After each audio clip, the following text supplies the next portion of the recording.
Una-unang pagbasa, kinutlog ikan sa basahon ni Esdras.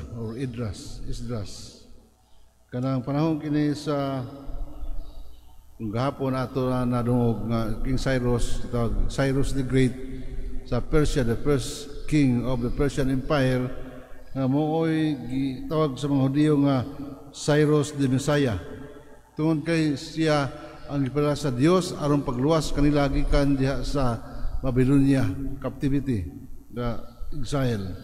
Unya naghimog decree si Cyrus nga kanang pabuhian kini paulion kanila og dunay pasis sa mga teritoryo nga sakop sa empire ni King Cyrus, nga doon na sila ay pasis nga makalabang kay daghan ang mga lugar nga mga hostile territories bisan pasakop kini sa Empire of the Persia. Unya ang misunod kaniya karon ato nabasa mo si King Darius the Great yapon the third kanang ruler o king of the Persian Empire. Unya kini si Cyrus the Great, ilado siya sa pagkamaluyon sa mga kaaway. In fact, kabahin, he allows the subject to participate in his governance.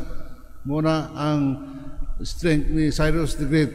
Whereas ang iyang nipuli nga si King Darius the Great, nga mao nga he is known for building projects in the empire. Muna nga explain nga naman nga naghimog edict or decree si Darius nga ang pagtukod sa templo sa Jerusalem musugod na, since the Jerusalem or the Israel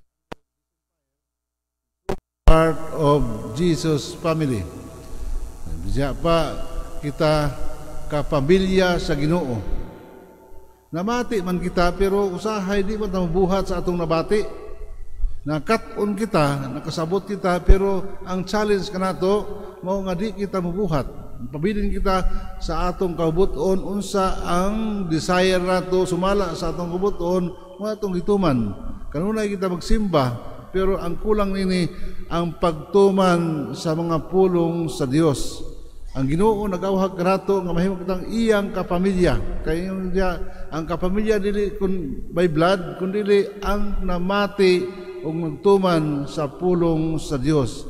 Typically, it is here to hear the word of God than to act on it. Sa iyo na paminaw, pero ang pagbuhat lisod. Pero mo nang hagit kanato, this is a taste of faith. Nga nga kita di lang mamati kundi mutuman usab niini.